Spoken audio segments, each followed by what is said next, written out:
Hi, y'all. This is Shelly over at The Complete Combatant, and I am going to do a video from one of my articles from Shooting Illustrated.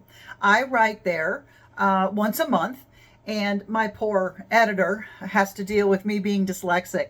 So, what I do is after I write an article, which I love to do, I do a video on that article and it is for the people that maybe retain information a little differently, meaning they can't retain information from reading.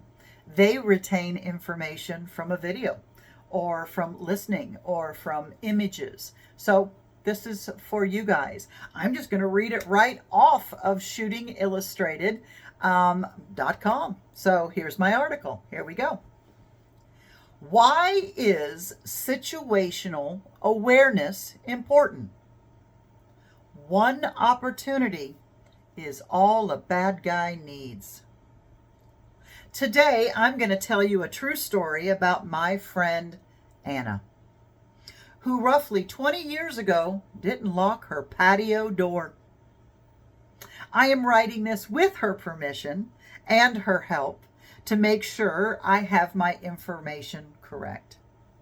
Anna is from Russia, came to the United States in 2002, and got her citizenship in 2011. Anna was a very trusting person and lived in a gated community. She enjoyed her friends, her family, and her work, and never thought for 1 second that she could be a victim of a crime. She worked at an upscale salon in Alpharetta, Georgia. And one of the first things she did when she got home was to take a shower to remove the day's work hair. One evening around 6 p.m., she had finished her after-work ritual and was heading to her bedroom to get some comfy clothes on when she noticed that all of her dresser drawers were open. I asked her, "Were you scared?" And she says, "I was perplexed, not scared."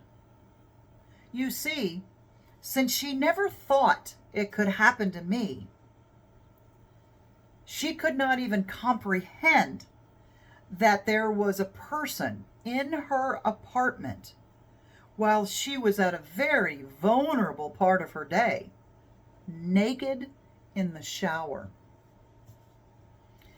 She realized that someone had ransacked her apartment in the 45 minutes she was indisposed, and then she quickly got dressed. She walked around her apartment to see if someone was still there. I asked her, "What was your plan?"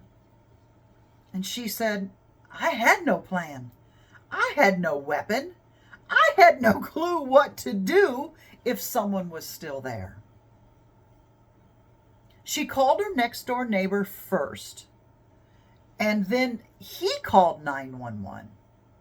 The police came, interviewed Anna, and then wrote up the report. Once the event was over and she was alone once again, only then did she realize how lucky she was. I would like for you to put yourself 20 years ago. Think about how you saw the world back then. Would you have been confused as well? Would you have reacted similar 20 years ago?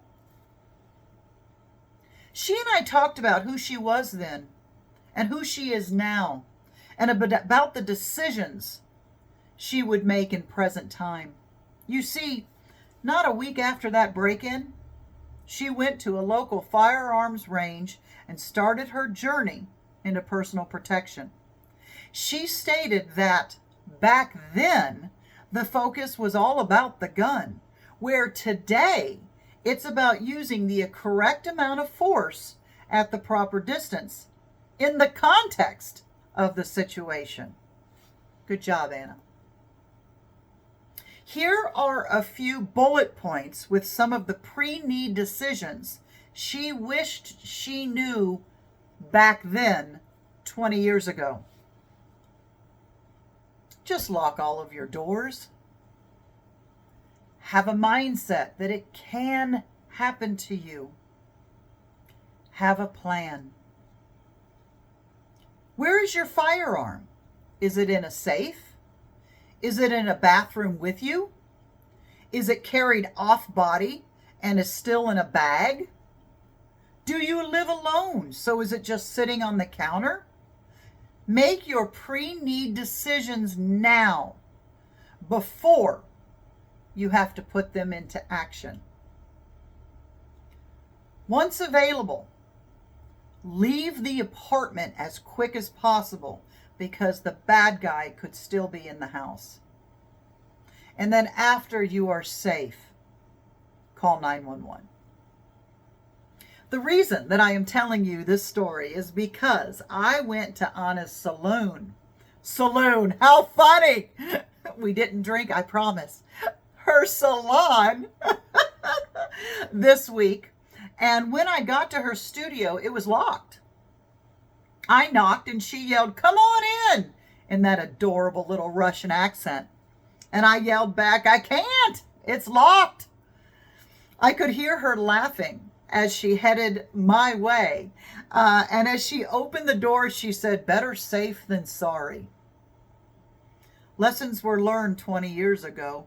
And now she is a firearms instructor and a decision coach that is helping others.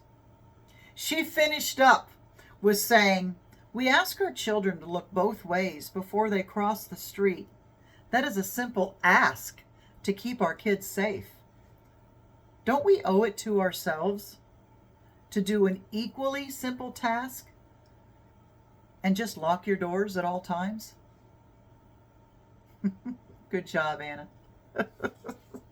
Good job. Hey guys, thanks for listening in. Lock your doors. And I'll see you next month. Bye.